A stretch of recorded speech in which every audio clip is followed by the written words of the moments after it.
Hello everyone, thank you for tuning into my channel. So today I'm here with the video to give you some of my tips on how you can live healthy on a budget. As I've talked about countless times on this channel, I've been on a health and wellness journey for years. I used to be 270 pounds. I lost 100 pounds in March of last year. I reached 100 pounds in my weight loss. It took me 2 years to do that. And ever since then, I've been on this journey to just keep my weight off. I'm not sure if you tuned into my Healthy Living Series podcast, but I launched 3 podcasts in January. The first one is on how to lose 100 pounds. The second one is how journaling can double your weight loss. And the third one is on the best diet for you. And in the second one about journaling, I go in depth in that podcast about how you should use your journal. And I even have a workbook that goes along with those 3 podcasts. I'll put the link for them all in the description box if you want to check them out. But if you didn't tune into that podcast, I talk at length about journaling and the benefits of journaling and how journaling is what made me successful and how to best use a journal. So in my first tip, which is plan out your meals, it goes back to the belief system of journaling.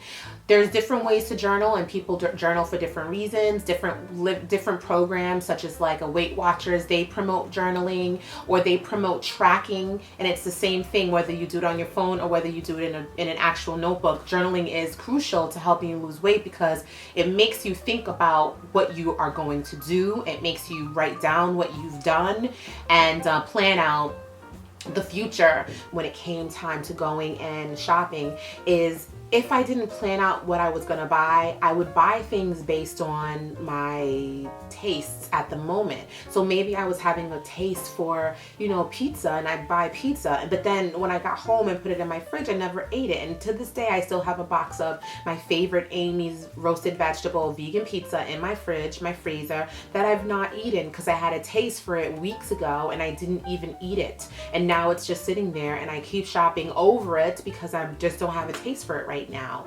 So if you don't put it in your journal, don't buy it. But the reason why I mention planning out your meals as one of the ways to live healthy on a budget is because it goes directly into my second tip, which is shop weekly.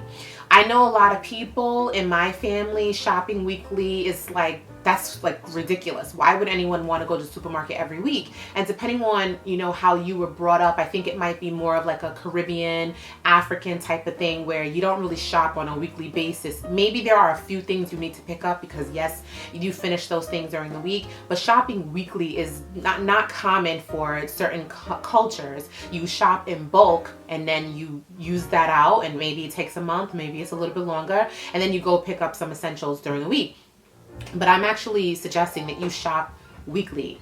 And the reason why you want to do this if you're on a budget is because when you shop for a month, a very long period of time, like a month, you are thinking about what types of things you might want, and you're thinking about what types of foods you may cook. You're thinking about what items you would need more of and less of.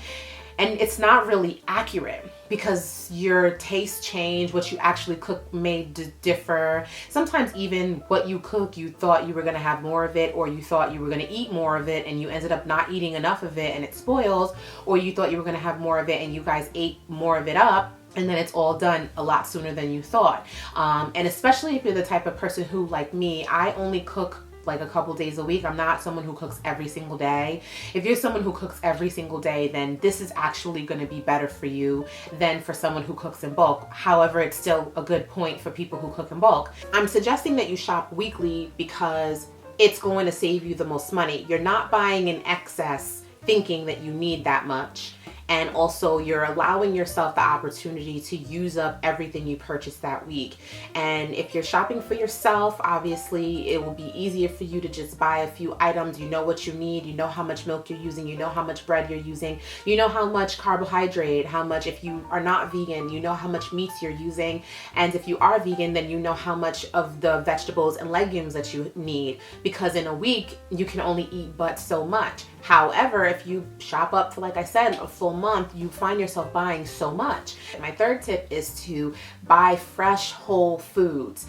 You know that if you try to buy something that's a packaged meal in the freezer aisle, or you try to buy a box meal, the contents of what you get and how much you pay for it, you could have saved yourself a whole lot more money by just buying the ingredients and making it yourself. Now, I 100% understand that when you buy the ingredients themselves and you make them yourself, you lose out on time because it's not as efficient. It's a lot more work to make all of the components of a meal than just buying it already ready to go in a box, and all you have to do is heat it up. I understand that. But what you have to keep in mind is, if you're trying to live on a budget and you're trying to live healthy on a budget, eating fresh whole foods, number one, is the best way to eat, hands down.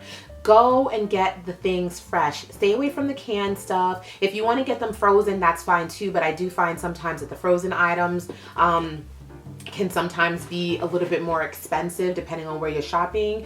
And if I were to get something fresh, obviously it's more perishable, so I have to eat it quicker, which means I'm going to eat it more. If you don't put it in your journal, don't buy it. Make your meal plan, decide what you want, put that in your journal, go shop weekly, and then make sure you're buying fresh fruit and whole grains so that you can eat the things you need to be eating to keep you healthy for the long run.